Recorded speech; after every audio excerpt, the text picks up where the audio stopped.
Alright, this joint's still a little on the soft side. I'm not going to cut this piece yet, but right now I'm just coming in. I've already cut, kind of hard to see it, it's right here. It's a nice thin little scarf joint, and then what I'm doing is I'm coming in right now and cutting this joint here. I'll cut it down at an angle to wedge it out, and then I'll just come in and slice this down this way, and then I can just remove this piece, and this piece will actually be saved as a marker for where the actual hinge, the edge of the hinge joint is on this side. So that way when it comes time to actually go ahead and cut a new hole through for the new hinge, I know exactly where it needs to go. I'll have it a little bit longer than it needs to be, and then when this gets glued into place, I'll actually reattach the actual horizontal stabilizer. Excuse me, the horizontal stabilizer is still attached to the plane because that will not become unattached. I'll actually reinstall the actual elevator. Go ahead and at least just put a pin through at least one hinge on both sides. I could probably just get away with sitting it down, and then just I'll put a hinge pin on each side, and that way I can actually rest it together and then have a pin through the one that's going to slide through this slot, and just get everything lined up, let it dry, unpin it, and then it's good to go. It's ready to cover.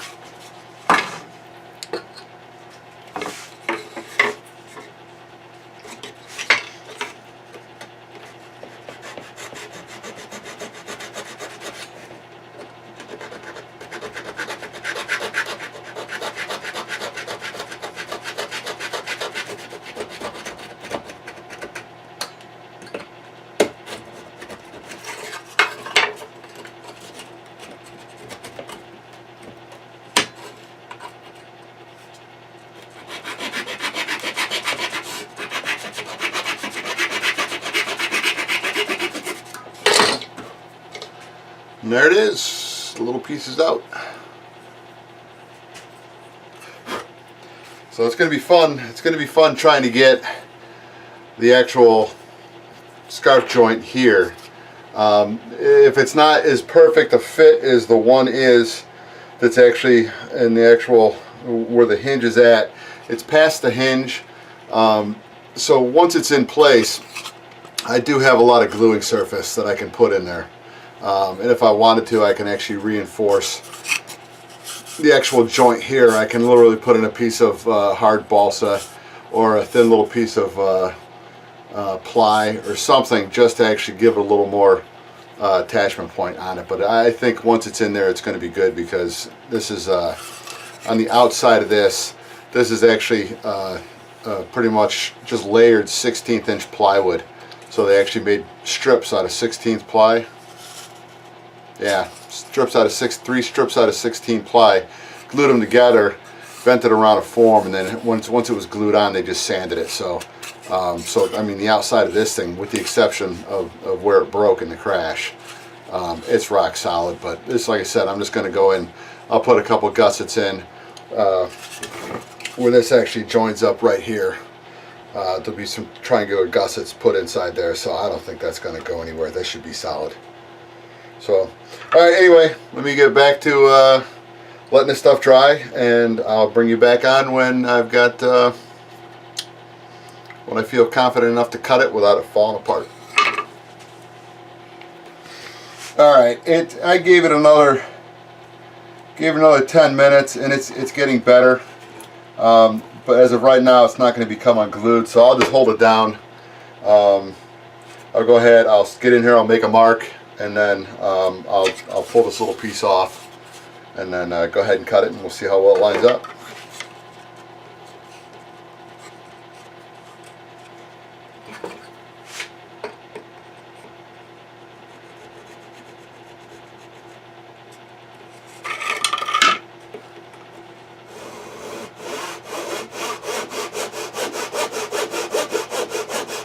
Trying to keep the saw as perpendicular to the worktop surface as possible, so that'll give me the best results.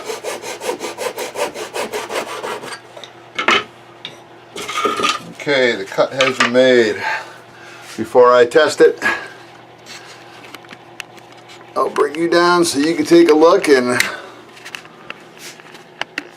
hopefully we both see the same thing, which means it's actually going to line up very nicely without any more grinding or cutting.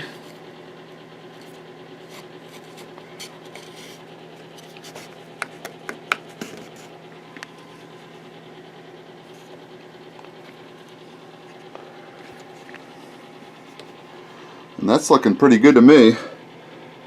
Let me get things set up. Here we go. Here's the joint that's broken. You can see the crack here. So there's once this gets glued together, this will actually get clamped in place. You can see, I mean, they're touching each other. So that's good. And then we come up here, and the scarf joint, although it's not as clean as the one is right here. Once I get that epoxy into place, that'll be good. That one came out very nicely, actually. So, all right, let me let this set up. I might just it's probably about 4 o'clock here right now. So I'll go outside, and like as of this morning, it's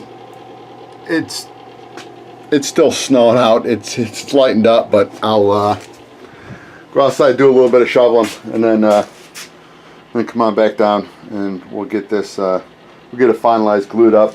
This part down here, there was actually a warp in it, a warp in the wood. I'd pick it up, but that's because of that. I don't want to do it yet. There's a little bit of warp in the wood, so I just came in with my little multi-tool and just cut this. I cut the glue joint around here, so now this part is actually free. So I'm going to come in and see what it's going to take to get this so that it's running straight across the back and not dip down and come back up again. Because then once that's done, I could just go ahead and glue that back into place, and then that'll be done. So I'm still hemming and hawing. If I want to turn this into something that I can slide out, I think I'm just going to leave it like it is, with the hopes that I'm never going to have to take it out again. Because if I actually, it's from the last video, from video number 2, if I did bring in a piece of brass, so say I had, because I do have some brass, say I took a piece of brass like this, slid it inside the tube, and either epoxied it or soldered it, chances are I'd probably just epoxy it into place, and then actually just have a D-shaped piece of round stock slide in there. It wouldn't have to glue in place, because once you actually got everything together, this can stay in the plane itself. And then once you had the actual hinges reattached, this would not come out. There's no way for this to slide apart. But I think I'm just gonna go ahead and re-epoxy this back in place. And this is something I will use 30-minute epoxy with some more of that fiberglass filler, because this is something I just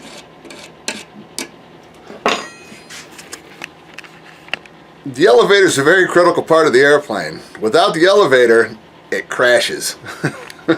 So you can actually have an aileron servo crap out on you, because I had that. I had 2 of them. I had 2 servos on a P-47, one of my big warbirds.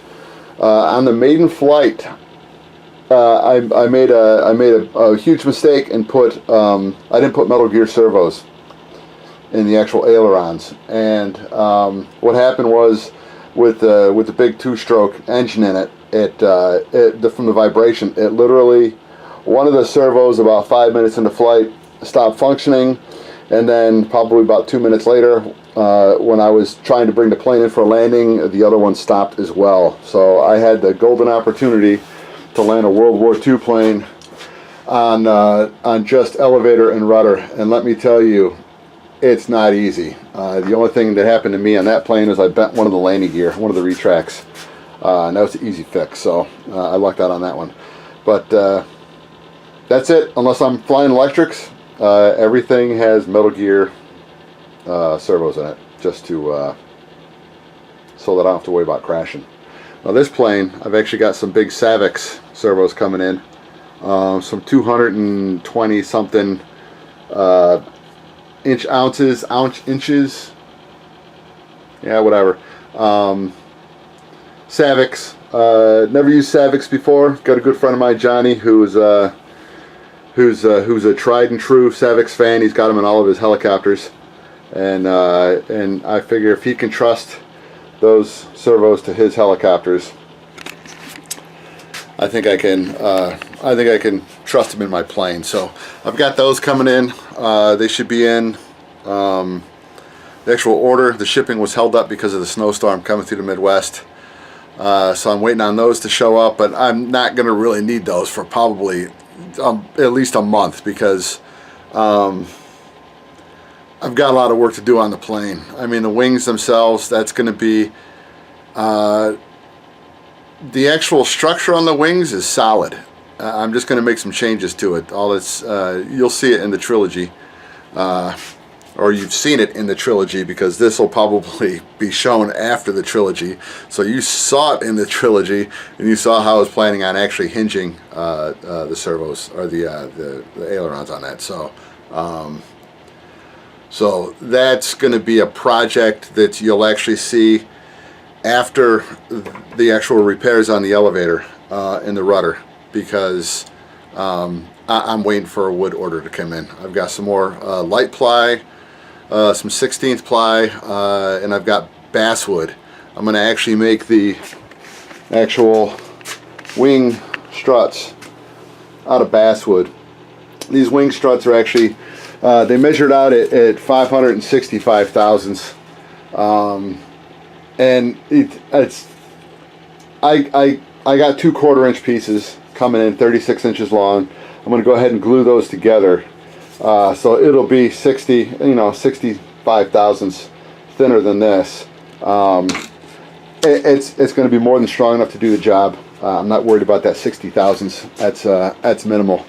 But what I'm going to do, because it's wider than this, where this is 3/4 of an inch wide, the stuff I've got is 1 inch wide. So I'm actually going to give it just a slight better airfoil stream on it, and I've got to try to figure out. I think I'm going to do the same thing on the attachments with the wing. Is that actual Allen head? That's actually going to be an attachment point. It's just going to have probably a 440. It's nice to be bigger than a 440. Maybe like an 832 or a 1030. 832, 1034, whatever the size is. 1032. Slide through there, and that's going to be my attachment point to the wing. And then the bottom on the fuse, it's actually going to go through an actual bracket, and then those will actually get held through with approximately the same size bolt. So then this will be good. And the jury struts on this were clamped on. It wasn't a very nice job, but I'm actually going to do the same thing. It's because the jury strut, it does not need the same strength as this. It's just pretty much just to minimize any compression on this, because this is an actual structural part of the flying. If one of these breaks, your plane is going to crash to the ground. So this is a very structural part of the. It doesn't hold the wing on as much as it supports the wing, because the actual wing bolts will hold the wing on. But if you don't have the actual struts, just like on a real top wing plane, you're going to be approaching the ground at a very high rate of speed. So the jury struts are actually going to be made out of just 1/4 inch. I'm not going to have 1/2 inch, but just 1/4 inch. Same dimensions, vertical, in an actual laminar airflow, just like this. So it'll look better, and I can actually have these hinged the same way up at the top, so that way it'll be a hinge at the top, and then where it attaches to the strut itself down here, I'll actually have a hole through it with a brass reinforcement tube, and then I can just run an actual bolt up through to the same connector that's on the bottom of this, which is just going to be I mean, it doesn't even need to be the same thickness bolt but it's just going to be a, see if I can get this out and film at the same time. It's a long bolt. But basically what it is, this is just a piece of threaded, oh, I see what that is. That's actually a threaded, I'm trying to think about what you call that. It's basically a bolt. I mean, it's a long bolt. You can see where it's pinned. It comes down and it's pinned down here. So it's almost, I'll get the name of it and I'll tell you the name when I get the name of it, but I know what it is. It's actually set up for attaching two rods together. So let's just call it a long two rod attachment nut. So that's actually a pretty good idea. I think that'll make it, I may have to jump on that when I actually put mine together. Because then what you do is once I got these things attached, I'll just have my drill press set up. Nah, I'm not going to be able to use the drill press unless I can get it where I can run this all the way down through the base. And I really don't think, nope, I'd have to, nope, so I'll have to figure out how to do it. I'll probably just eyeball it and hope and pray that I can get a drill straight down through there. Either that, or I'm just going to go ahead and, while I have these still out, I'll just go ahead and figure out a way. Unfortunately, I don't have a router that'll fit. Anyway, I'll figure it out. I'll get a test piece and figure out how I can actually go ahead, set this in, epoxy it, cross drill it, and pin it. And then hope for the best. Because as long as it's pinned into place, you can see here, he literally epoxied, so that's not a bad way to do it either. If I actually came down and ground a ring around it, so that way when you fill that full of epoxy, it'll flow around the ring, and then that'll actually lock it in. That's actually not a bad way to do it. So anyway, that one, I'll have my mind made up when it comes time to actually do that, and then of course you will be included in this as well. All fun and excitement. That's what this hobby's all about. Most people don't like doing what I'm doing, but it's all about the challenge, my friends. All about the challenge. So anyway, I'm going to go ahead and leave you guys, and then I will come back and videotape this. Videotape it. There I go again with the tape. I will just go ahead and record this when I think that joint's strong enough. So, alright, I'll be back in a bit. Alright. This is the scarf joint side. I still have not gotten it properly glued on. I noticed that there was a problem with this part here actually flexing inward. And when I took, I measured the piece and compared it to the piece on the other side, and although you can't see what I'm doing right here, this was a 1/4 inch shorter than the piece on the other side, so that's what pulled it in. So I've actually went ahead and took a piece of 3/8 square. This is actually 3/8. It's actually, sorry about that. It's some kind of, I think it's almost like pretty much just a sanded down 1/2 inch. So what I'm going to do is I'm going to go ahead and use a 3/8, and then I'll come in and I'll drop a piece of 1/8 inch or a 1/4 inch, whatever, on top and just sand it down.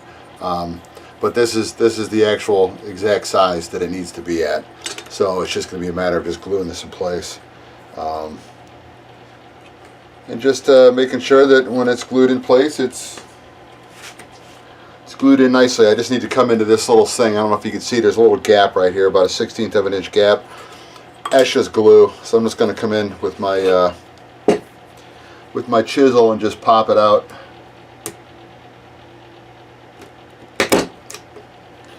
Such as that.